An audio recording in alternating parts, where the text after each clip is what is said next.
વડોદરામાં ભાજપના ધારાસભ્ય અને કોર્પોરેટર સામે આવી ગયા છે તો પાલિકાની મળેલી સામાન્ય સભામાં બંને વચ્ચે ઉગ્ર દલીલો થઈ હતી, જેમાં કોર્પોરેટર અને ધારાસભ્યોએ એકબીજા પર આક્ષેપ પ્રતિ આક્ષેપ કર્યા છે।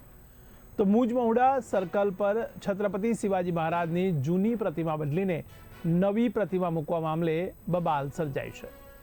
તો ભાજપના કોર્પોરેટર મનીષ પગારે કહ્યું છે કે સભામાં મરાઠી સમાજનું અપમાન થયું છે, જ્યારે ધારાસભ્ય કેયુર રોકડિયાએ કહ્યું કે કોર્પોરેટરની માનસિક સ્થિતિ પર મને દયા આવે છે।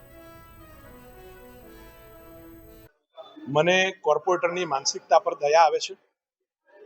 જે માણસને એ ખબર નથી કે ત્યાં મૂર્તિ છત્રપતિ શિવાજી મહારાજની જ છે, બીજી કોઈ મૂર્તિ નથી, અને એ પણ છત્રપતિ શિવાજી મહારાજ જોડે જોડાયેલા લોકોએ જ મૂકી છે।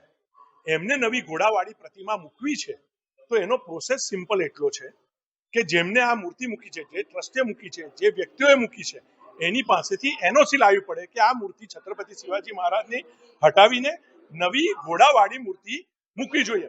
અને અમે પણ આનંદિત છે જો છત્રપતિ શિવાજી મહારાજની નાની પ્રતિમા હટી અને ઘોડાવાળી પ્રતિમા મુકાય તો ખરેખર એ સર્કલ પણ દૈદીપ્યમાન થઈ શકે એમ છે। પણ એના માટે પ્રાથમિક જરૂરિયાત છે જે લોકોએ છત્રપતિ શિવાજી મહારાજની જ પ્રતિમા મૂકી છે એ લોકોને સમજાવીને ત્યાં ઘોડાવાળી।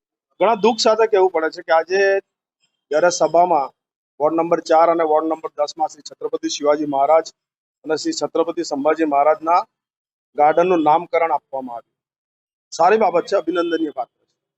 પણ છેલ્લા કેટલા 3-4 વર્ષથી હું મારા વોર્ડ વિસ્તારમાં આવેલ મુજમોડા સ્થિત શ્રી છત્રપતિ શિવાજી મહારાજની જે પ્રતિમા છે એ અશ્વારૂઢ નથી, અને આપ પૂરા વિશ્વમાં ક્યાંક પણ જોશો તો શ્રી છત્રપતિ શિવાજી મહારાજ હોય, મહારાણા પ્રતાપ હોય, તો અશ્વારૂઢ પ્રતિમા હોય તો એ શોભે છે એમના કદ પ્રમાણે, એમના ઇતિહાસ પ્રમાણે અને એમના શૌર્ય પ્રમાણે।